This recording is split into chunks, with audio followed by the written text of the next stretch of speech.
Hey guys, it's Insidious. I apologize for sounding like crap right now. I've been sick for about a week and a half, so uh, I'm getting a little bit better, so hopefully I'll be back to, I guess, normal in a few days or a week or whatever. But anyways, today I've got some paranormal experiences that I'd like to share with you guys. And I don't know if you believe in the paranormal or not, but for me these experiences are 100% real.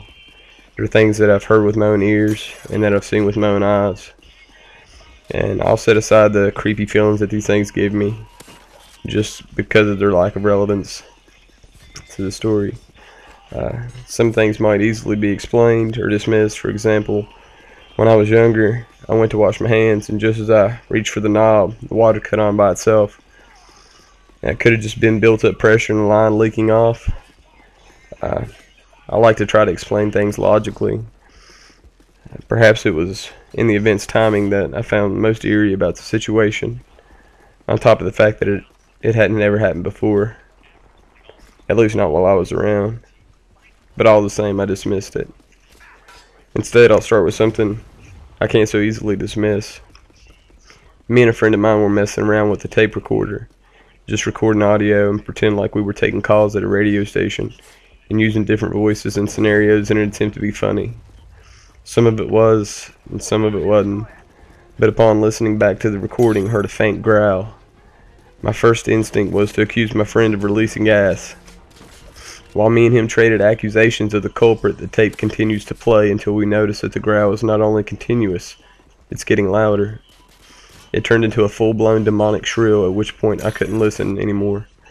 I was still young and easily terrified, and being that it was recorded in my bedroom, I didn't want to listen any further. The tape was destroyed to save my sanity. Looking back, I should have kept it. Crazy or not, I have the evidence of something strange occurring to play for you now. Another instance I find equally disturbing is for almost an entire month after that recording. On almost every night, I could hear something outside my bedroom. It sounded like whatever it was dragging its nails along the outside wall, much like someone would do a chalkboard. It would drag them to my window and stop. Being about to piss myself, my imagination simply wouldn't allow me to open the curtains and see what was there. After a brief pause, it would start again from the window and drag around the walls. It was about 10 minutes of terror almost nightly. Needless to say, I didn't sleep much that year.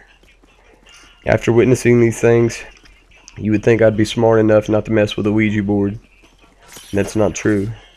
After all these mixed with age, I became more curious and once again opened the gates of hell at my doorstep. But this time it wasn't out to scare me. Even though that was the end result, I feel it wanted me to kill myself.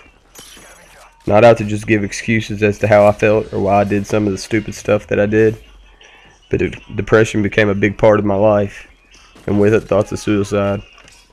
I was still very immature in my way of thinking, even though I would have argued different at the time. But I do honestly believe that my state of mind, my obsession with death, and my depression can largely be attributed to whatever was on that audio tape, that thing that clawed my bedroom walls. I have more stories that envelop my experiences with spirits or demons, whichever the case may be, and if you're interested in hearing them, let me know in the comments section. If you think I'm full of shit, you can leave that in the comments too.